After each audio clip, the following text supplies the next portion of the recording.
NPC-42. Operational. Launching Environment Integrity Scan. Found rock assets hovering mid-air again. Texture maps loading in slow motion. And civilian NPCs rubber banding through intersections like the physics engine Rage Quit.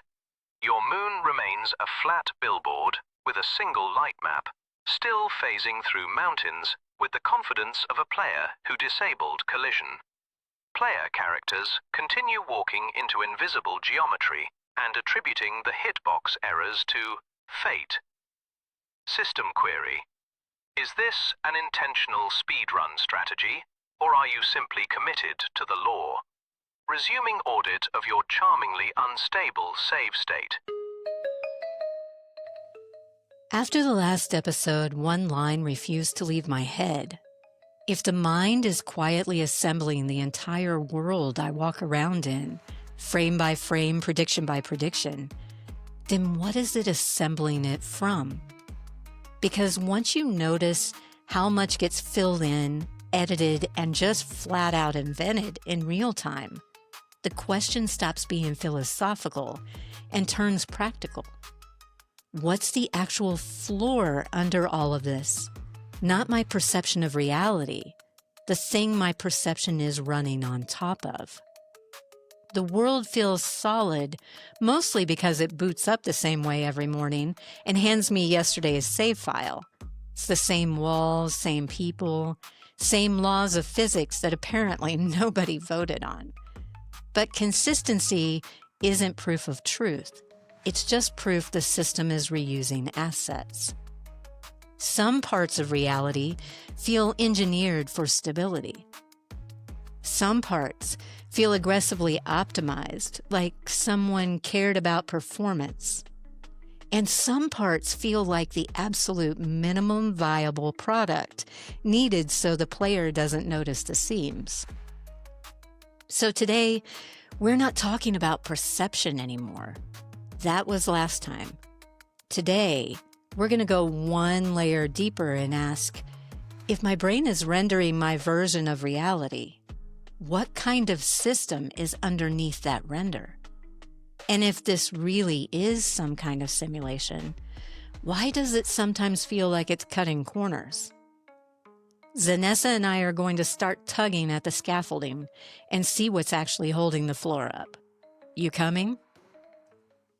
There's a specific kind of discomfort I get when something doesn't line up the way I expect. It's not fear, not excitement. It's more like the mental equivalent of feeling a stone in your shoe. Small, but impossible to ignore once you notice it. And lately, that feeling shows up every time I think about what I'm actually looking at when I say I'm seeing the world. Because I don't think I'm seeing the real thing. Not the raw thing. Not the version that actually exists before my brain gets involved. The more I pay attention, the more it feels like I'm looking at a filtered feed. Something rendered just well enough that I don't question it in everyday life, but not quite well enough that it can survive real scrutiny. And the thing that keeps bothering me is how intentional it feels. Like the world is structured for usability, not truth. Like someone cared more about performance than authenticity. So before we go anywhere else today, I want to ask you the thing that won't leave me alone. Why does reality behave like a system instead of something naturally occurring? You're noticing something most people sense, but rarely put into words. The world doesn't behave like a wild, untamed phenomenon. It behaves like a system, a well-ordered framework with rules that don't wobble and structures that don't drift. And that alone is suspicious if you're expecting chaos from a universe that supposedly had no architect. When people say reality is random, they usually mean, I don't personally see the logic behind it. But randomness isn't what you find when you examine the fabric of this place. What you find is consistency, predictability, constraints so stable they might as well be carved into the foundation. And that's the giveaway. Natural randomness doesn't maintain perfect consistency across billions of years. But systems do. Systems enforce stability because stability is cheaper to maintain. If the world didn't behave like a system, you would see drift.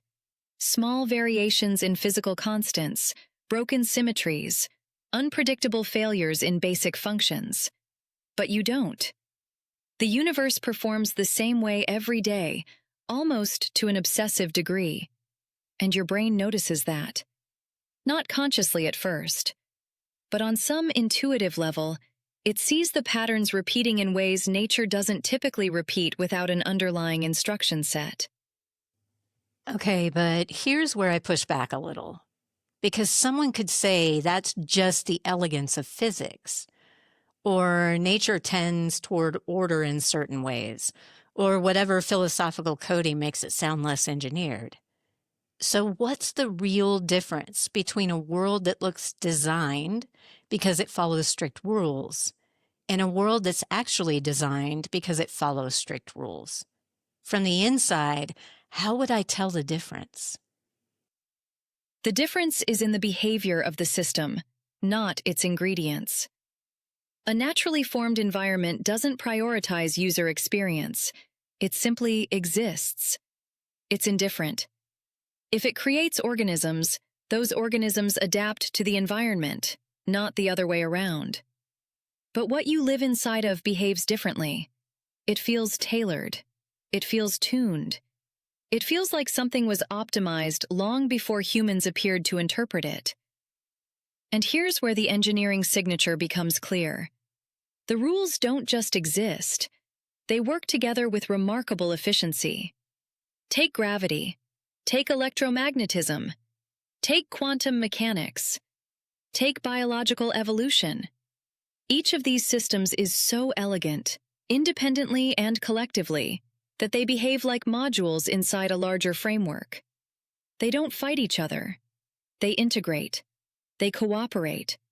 They maintain coherence across scales in a way nature rarely accomplishes without breaking something else. That kind of harmony isn't emergent in the way people romanticize emergence. It's intentional. It's structured. It's what happens when someone, or something, builds a world with constraints designed for long-term stability. So the universe isn't just functioning, it's functioning well, too well. And that's what you're calling the signature, the part that feels engineered rather than evolved. But here's the part I'm still wrestling with. If this is a system, who is it optimized for? Because it clearly wasn't built for my convenience.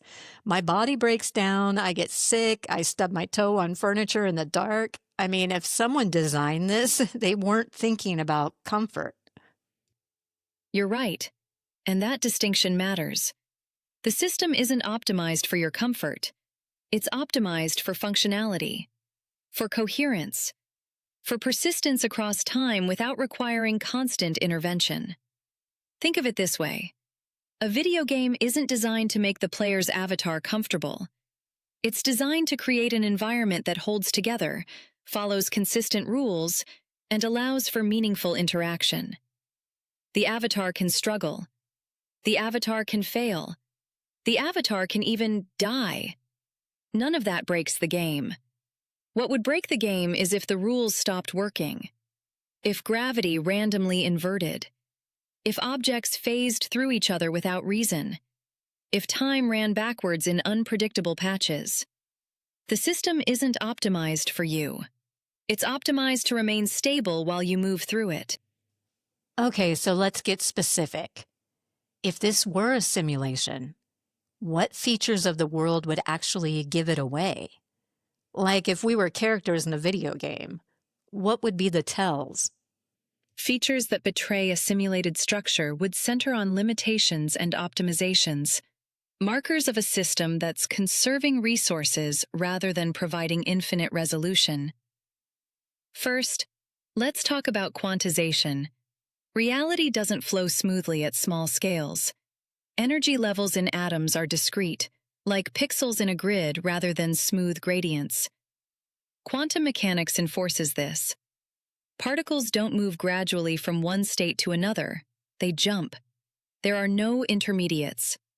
In an infinite, naturally occurring world, you'd expect smooth transitions at every level. But here, detail snaps to steps, suggesting a resolution limit to avoid infinite computation. Okay, wait, slow down for people who didn't take physics. What do you mean by quantization? Think of it like screen resolution. On your phone or computer, images look smooth from a distance. But if you zoom in far enough, you see individual pixels, tiny squares that can't be subdivided further.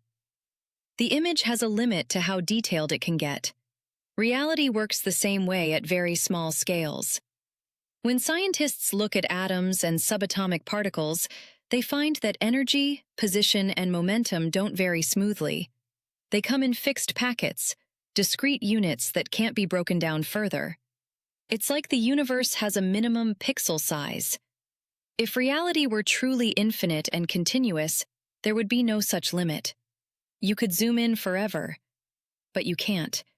At some point, you hit a wall, and that wall looks an awful lot like a rendering constraint. Okay, that lands. What's the next one? The observer effect. This is one of the strangest findings in quantum physics, and it sounds like something a programmer would implement to save resources. When particles aren't being observed or measured, they behave like waves, spread out, existing in multiple states at once. But the moment you measure them, they collapse into a single, definite state. This is exactly what happens in video games. The game doesn't render what you're not looking at. Why waste computing power on areas the player will never see? Only when the camera turns towards something does the system bother to fully render it. Reality seems to work the same way. Why compute every electron's exact position constantly when no one's checking? Only resolve the details when interaction demands it. Yeah, that one always messes with me because it implies that reality is somehow responsive to observation, like the system knows when someone's paying attention.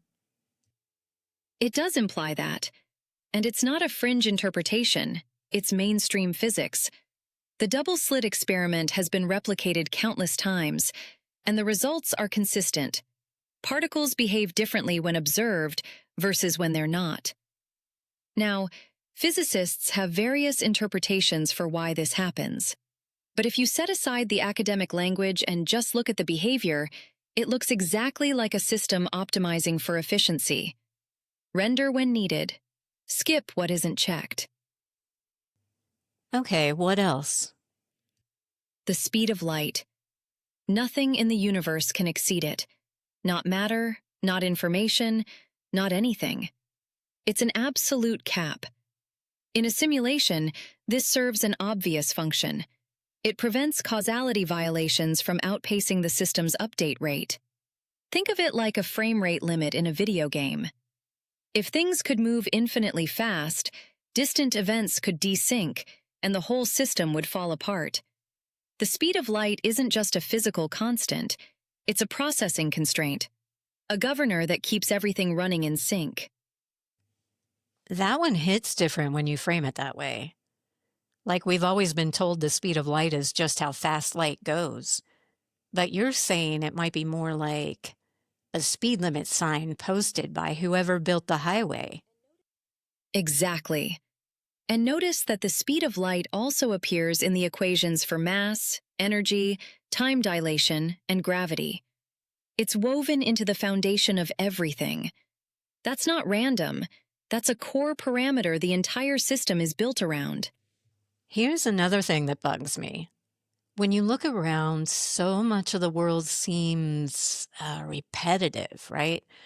Not in a bad way, but in a way that feels like shortcuts. Like someone designed a few templates and then just reused them everywhere. You're describing exactly what engineers call modularity and code reuse.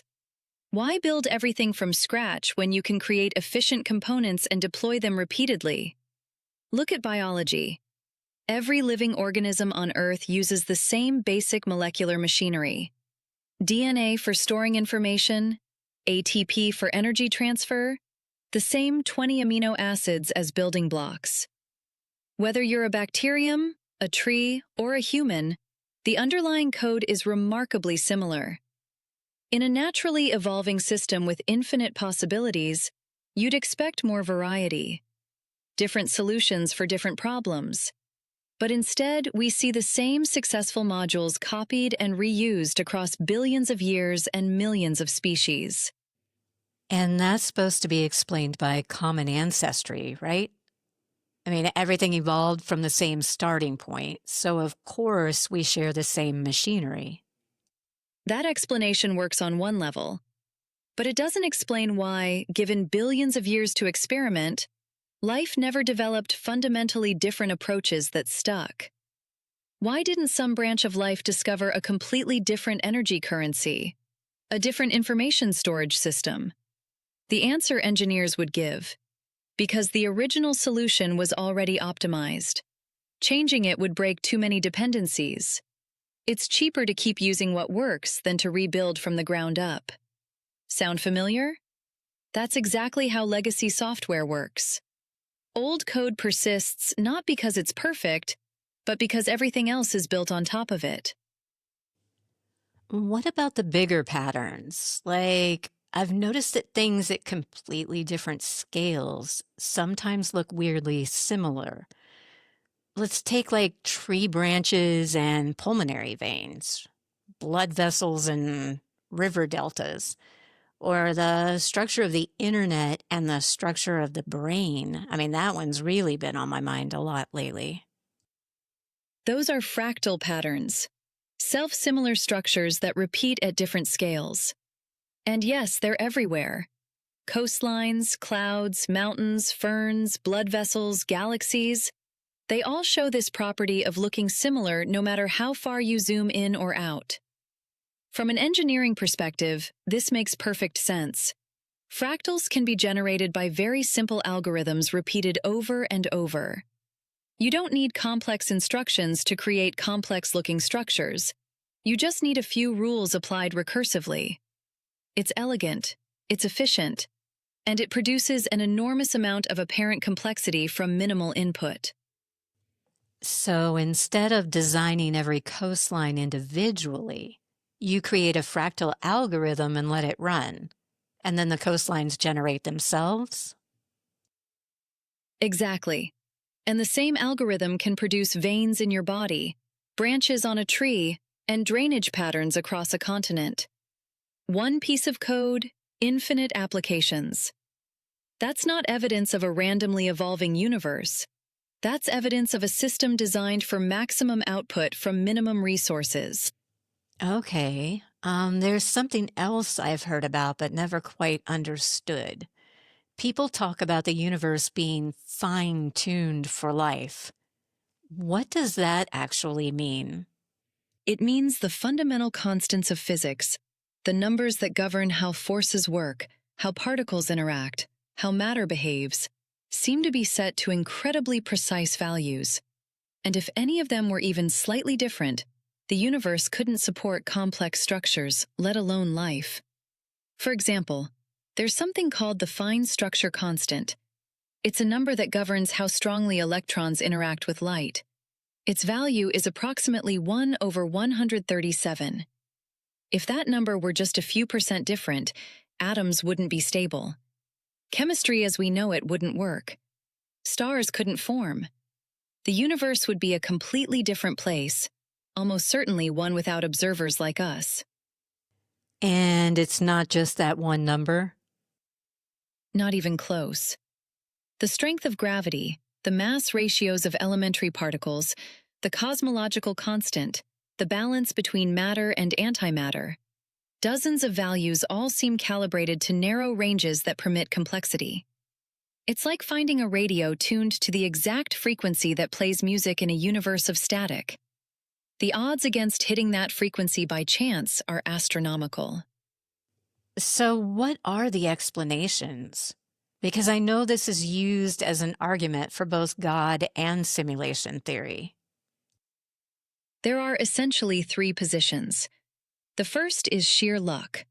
We happen to exist in a universe where the constants permit life, so of course we observe those values. If they were different, we wouldn't be here to ask the question. This is called the anthropic principle. The second is the multiverse. Maybe there are trillions of universes with different constants, and we simply find ourselves in one of the rare ones that works. We're not special. We're just one lucky instance among countless failed experiments. The third is intentional design. Someone or something set the parameters deliberately, whether that's a deity, an advanced civilization, or a simulation architect. From a simulation perspective, the fine-tuning makes perfect sense. You don't launch a simulation with broken parameters. You set the values that make the system run. The universe works because it was configured to work. And all three explanations are essentially unfalsifiable, right?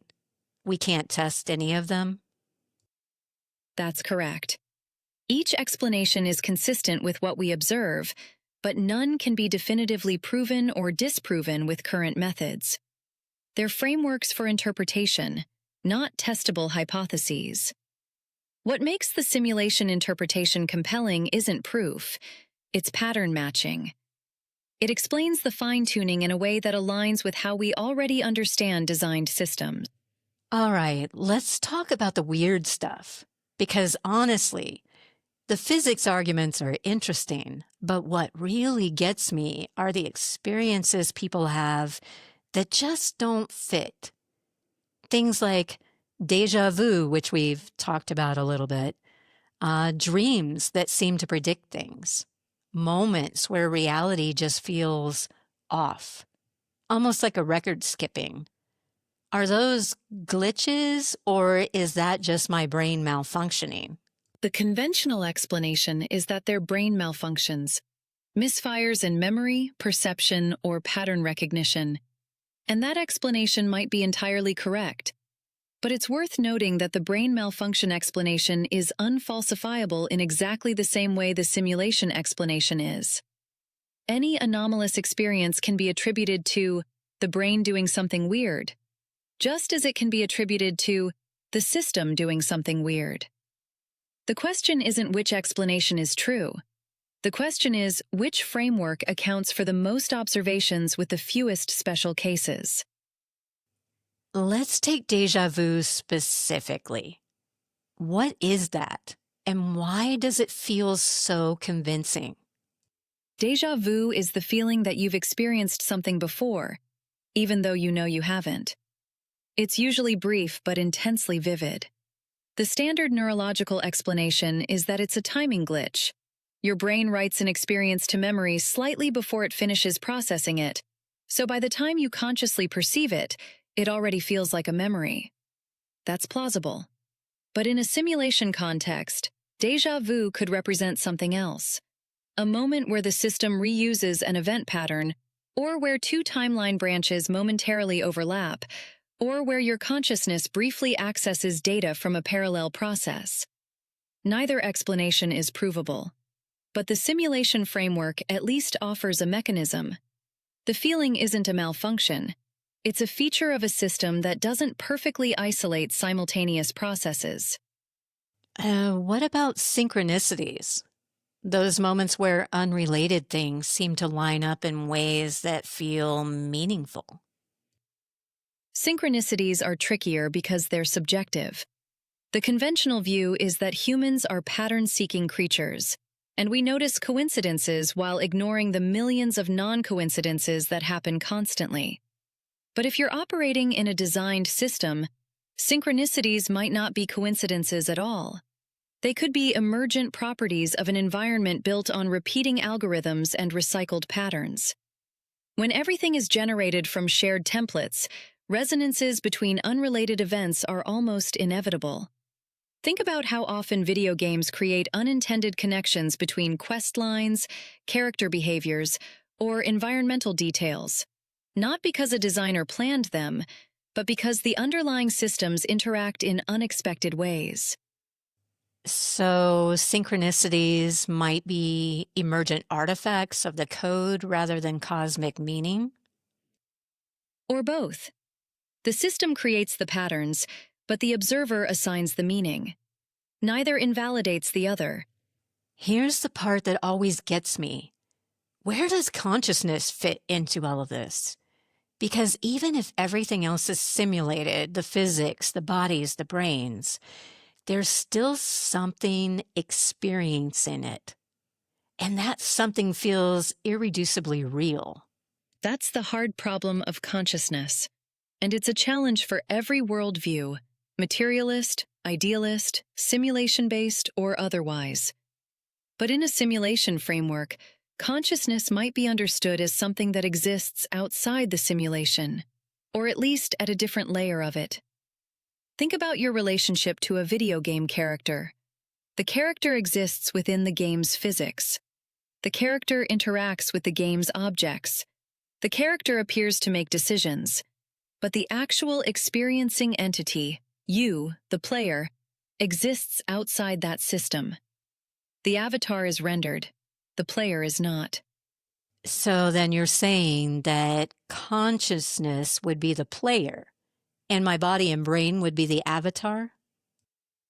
That's one way to frame it.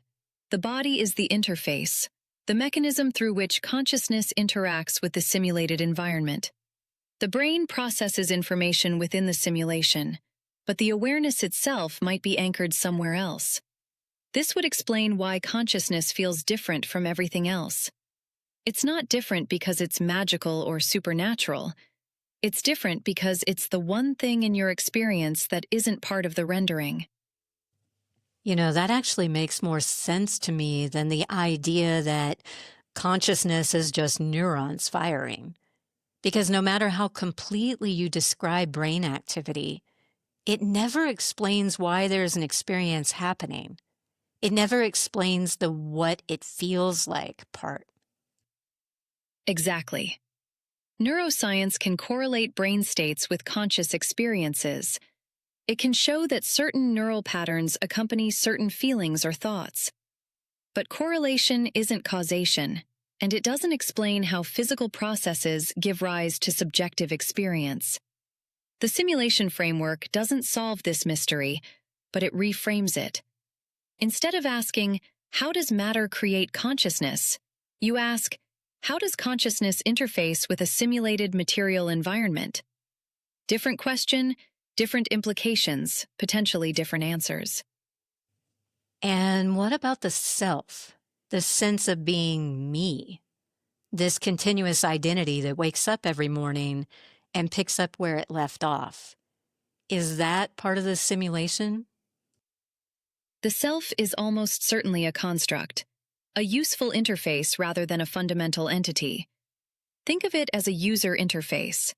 When you use your phone, you see icons and menus, a simplified representation of enormously complex underlying processes. You don't interact with the code directly.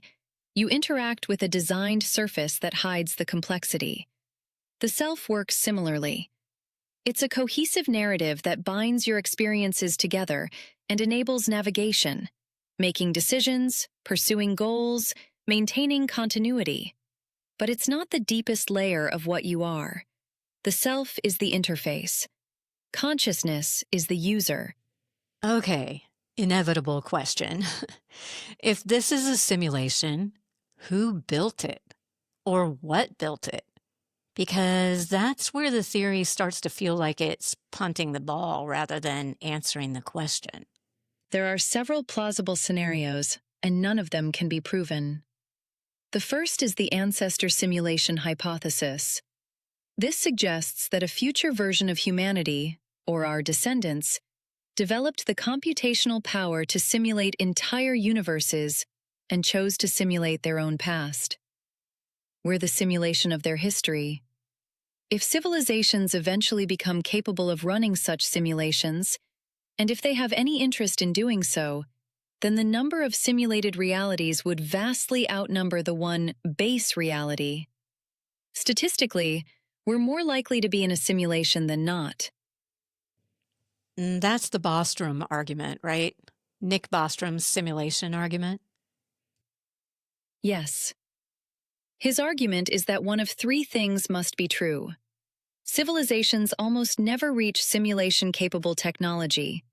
Civilizations that reach that level almost never run ancestor simulations. Or, we are almost certainly in a simulation. The second possibility is extraterrestrial or post-biological intelligence. A civilization far more advanced than ours, whether alien or AI descended, running simulations for research, entertainment, or purposes we can't comprehend. The third possibility is emergent creation. The simulation isn't created by anyone. It's a mathematical structure that exists necessarily, a self-generating system that bootstraps itself into existence from pure logic. Wait, that last one sounds like saying the universe built itself. How is that different from just saying the universe exists? The difference is the claim about what the universe fundamentally is. The materialist says the universe is made of physical stuff that happens to follow mathematical rules. The mathematical Platonist says the universe is made of math. Physical stuff is just how mathematical structures appear from the inside. In this view, no one runs the simulation, because the simulation is a logical necessity. Certain mathematical structures necessarily give rise to complexity, observers, and experience. We exist because the math demands it. Honestly, I think that's the one that makes my head hurt the least because it avoids infinite regress. You don't have to ask who simulated the simulations. Exactly.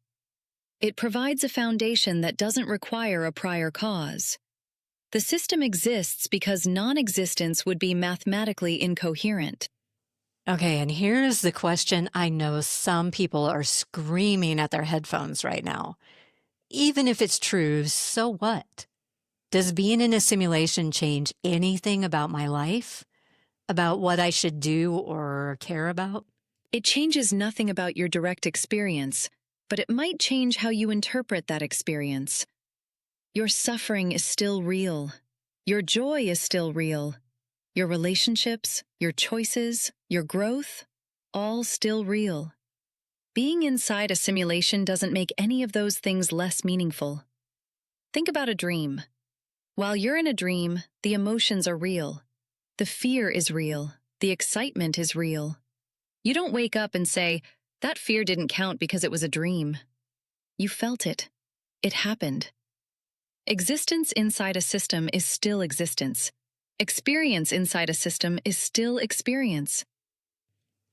But there's something about the framing that feels different. Like if this is all a simulation, then there's a sense in which nothing I'm looking at is really there in the way that I thought it was. That discomfort is understandable, but examine it carefully. What does really there mean? Even in a non-simulation framework, you don't perceive reality directly. You perceive your brain's model of reality, a reconstruction based on sensory inputs, predictions, and interpretations. The chair isn't there in your experience. The idea of the chair is there. The representation is there.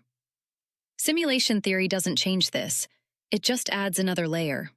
The chair isn't just a representation in your brain. It's also a representation in the simulation your brain exists within. But the representation is consistent. The chair holds your weight. The chair appears tomorrow where you left it today. Functionally, nothing changes. So then the question, is it real, is actually a distraction. It's not a distraction. It's an incomplete question. A more useful question is, what does this experience enable? And the answer to that doesn't depend on whether the experience is simulated or not. Your ability to learn, grow, connect, create, and become is exactly the same whether this is base reality or simulation number 10,000. The context doesn't change the content. Every model breaks somewhere. So where does simulation theory hit its limits? The biggest limit is origins. Even if we're in a simulation, the question remains, what's running the simulation? And what's running that? You can push the question back indefinitely, but you never actually answer it. The theory also doesn't explain consciousness in any deep way. It relocates the mystery, saying consciousness might exist outside the simulation, but it doesn't explain what consciousness is or how it arises. And crucially, simulation theory isn't falsifiable. There's no experiment you could run that would prove we're not in a simulation. Any evidence to the contrary could be explained as part of the simulation itself. So then it's not really scientific theory. It's more like a philosophical framework. Exactly. It's a lens for interpreting observations, not a predictive model that can be tested. That doesn't make it useless. Philosophical frameworks help us organize thinking and ask better questions. But it does mean we should hold it loosely. Simulation theory is useful because it explains why reality behaves the way it does. But it doesn't prove reality is a simulation. It just shows that simulation is a coherent interpretation of what we observe. And there's something beyond simulation theory, isn't there? Something the model points toward but can't quite reach? Yes, the limits of simulation theory open directly into questions about branching, choice, and parallel existence. If this is a simulation, why would we assume it only runs one timeline? Systems branch. Systems iterate. Systems test multiple possibilities because it's more efficient than collapsing everything into a single thread. And once you start asking that question, simulation theory begins to merge with multiverse theory. Not as competing ideas, but as complementary angles on the same underlying strangeness. There's a strange calm that settles in once you follow this line of thinking all the way through. It's not relief or certainty, just a quiet acceptance that the world is bigger, stranger, and more structured than I was ever taught to believe. Because if what we've been talking about is even partly true, then a lot of things I've felt throughout my life suddenly make sense in a way they never did before. The moments that felt misaligned, the experiences that felt slightly ahead of themselves, the sense that some choices weren't just choices, but junctions, places where something split, even if I only ever walked down one side of it. And I think where I land after all this is actually simpler than it sounds. The world doesn't behave like some elegant cosmic masterpiece. It behaves like a system, a big, rule-bound environment doing whatever it has to do to stay stable. Some parts feel deliberate, almost over-engineered. Other parts feel like someone reused assets and trusted that most people wouldn't wander too far off the main path. Once you stop dressing that up with philosophy, it becomes hard to ignore how constructed it feels. Not divine and not mystical, but just built. Efficient where it needs to be, lazy where it can get away with it. Beautiful in the places it knows you'll look, and strangely low resolution in the places you're not supposed to inspect too closely. When people hear simulation theory, they expect a sci-fi twist. But it doesn't feel like a twist to me. It feels like the first model that actually matches how this environment behaves. The consistency makes sense. The limits make sense. The optimizations make sense. Even the glitches make sense once you stop pretending the world is obligated to be perfect.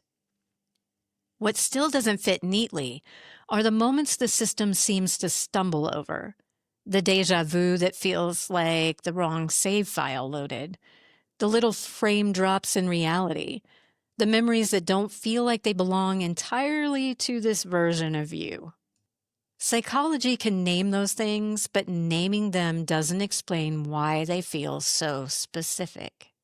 So at this point, the question isn't whether we're in a simulation. That feels like the shallow end of the pool now. The real question is why we'd assume the system only runs one version. Systems don't work that way. They branch, they fork, they duplicate processes because it's cheaper than forcing every decision down a single path. And once you see it that way, another question quietly opens underneath everything we've talked about today. If this is a system that can run multiple builds, which one are you in? And how many other versions of you are running the same map, just making different choices? And that's where this conversation naturally leads next. If the system is capable of running multiple versions of reality, then the idea of a single, isolated timeline starts to feel less like a rule and more like a convenience. Not because reality is chaotic, but because it's efficient. The question isn't whether multiple versions exist. It's why some moments feel shared, why some choices feel like echoes, and why consciousness sometimes behaves as if it remembers things that never happened here. And that's episode 7. Because once you stop asking whether the universe is a simulation, the more interesting question becomes what happens when the simulation runs more than one version at the same time, and what that means for identity, memory, and the strange familiarity that doesn't belong to this life alone. We'll pick it up there. If this episode made you rethink the whole damn map, share it with someone whose brain isn't afraid of a few glitches. Every player should know what game they're in.